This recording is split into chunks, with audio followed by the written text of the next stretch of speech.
ఓ food delivery చేసే వ్యక్తి కోటీశ్వరుడు అవ్వడం ఊహించగలమా? కాని ఇది నిజం. అప్పుల్లో కూరుకుపోయిన ఒక కుర్రాడు కేవలం 5 ఏళ్లలో తన ఫేట్ని తానే ఎలా మార్చుకున్నాడో చెప్పే ఒక ఇన్స్పైరింగ్ స్టోరీది. సో అతని ప్రయాణమేంటో చూసేద్దాం. అవును, విన్నది నిజమే. Just 5 years. అసాధ్యమనుకున్నదాన్ని సుసాధ్యం ఎలా చేశాడో, ఆ జర్నీ ఎలా సాగిందో తెలుసుకుందాం పదండి. అయితే ఈ కథ మొదలైందే ఒక పెద్ద ఎదురుదెబ్బతో. జాంగ్ జూ కియాంగ్ ఈ పేరున్న యువకుడు తన ప్రయాణం స్టార్టింగ్లోనే ఎంత పెద్ద ప్రాబ్లం ఫేస్ చేశాడో చూద్దాం. ఇది జరిగింది 2020లో. సౌత్ చైనాలోని షాంఘై సిటీకి చెందిన 25 ఏళ్ల జాంగ్ ఎన్నో కలలతో ఒక బిజినెస్ స్టార్ట్ చేశాడు. కాని అనుకున్నదొకటి అయింది ఇంకొకటి. మొదలుపెట్టిన కొద్ది నెలల్లోనే ఆ బిజినెస్ భారీ నష్టాల్లో కూరుకుపోయింది. ఆ నష్టాలు ఎంత పెద్దవంటే ఏకంగా 50,000 యువాన్ల అప్పు మిగిలింది. అంటే మన ఇండియన్ కరెన్సీలో చెప్పాలంటే సుమారుగా 6.5 లక్షల రూపాయలు. పాపం ఒక యంగ్స్టర్కి ఇది ఎంత పెద్ద అమౌంతో, అతని పరిస్థితి ఎంత దారుణంగా ఉండి ఉంటుందో మనం అర్థం చేసుకోవచ్చు. కాని ఇక్కడే అసలు ట్విస్ట్. జాంగ్ ఆ అప్పులకి భయపడి నిరాశలో కూరుకుపోలేదు. దానికి బదులుగా ఈ సిచ్యువేషన్ నుంచి బయటపడటానికి ఒక పక్కా ప్లానేశాడు. వెనక్కి తగ్గలేదు, ముందుకే వెళ్ళాలి అనుకున్నాడు. అతను తీసుకున్న నిర్ణయం ఫుడ్ డెలివరీ డ్రైవర్గా మారడం. ఇది ఏదో ఓడిపోయి తీసుకున్న నిర్ణయం కాదు, ఇది చాలా క్యాలిక్యులేటెడ్ స్టెప్. షాంఘైలోని ఒక పెద్ద డెలివరీ కంపెనీలో చేరి వీలైనంత త్వరగా అప్పు తీర్చడమే అతని టార్గెట్. అతని లక్ష్యం కూడా చాలా క్లియర్గా ఉంది.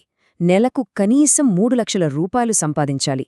ఇది ఏదో జీతం కోసం చేసే ఉద్యోగం లాంటిది కాదు, ఇది ఒక మిషన్. అప్పు తీర్చడమే ఆ మిషన్. ఓకే, ఇప్పుడు కథలో అసలు విషయానికి వచ్చేద్దాం. అతని సక్సెస్ వెనుక ఉన్న సీక్రెట్ ఏంటి? అతని హార్డ్ వర్క్, అతని డిసిప్లిన్. అతను ఎలా పనిచేశాడో వింటే మనకు మైండ్ బ్లాక్ అవడం ఖాయం. అతని డైలీ రొటీన్ ఎలా ఉండేదో చూడండి.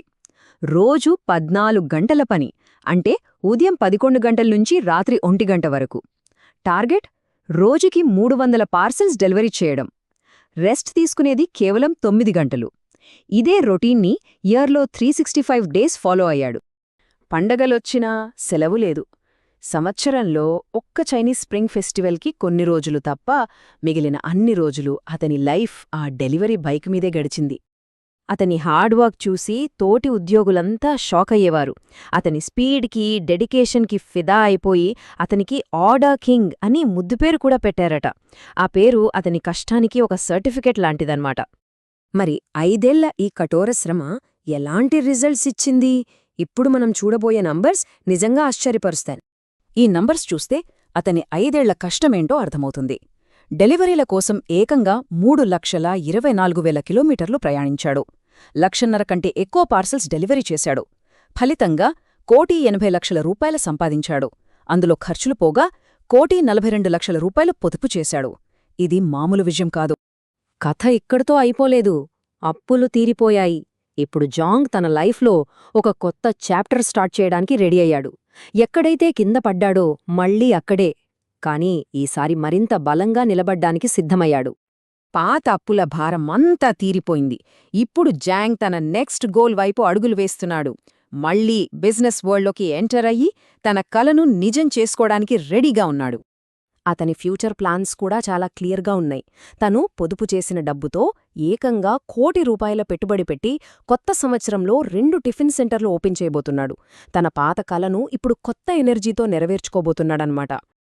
ఫైనల్గా జాంగ్ జూ కియాంగ్ కథ మనకు చెప్పేది ఒకటే: సరైన ప్లానింగ్, అంకితభావం ఉంటే ఎలాంటి సమస్యనైనా ఎదుర్కోవచ్చు. అసాధ్యం అనే మాటకు చోటు లేదని అతని లైఫే ఒక పర్ఫెక్ట్ ఎగ్జాంపుల్.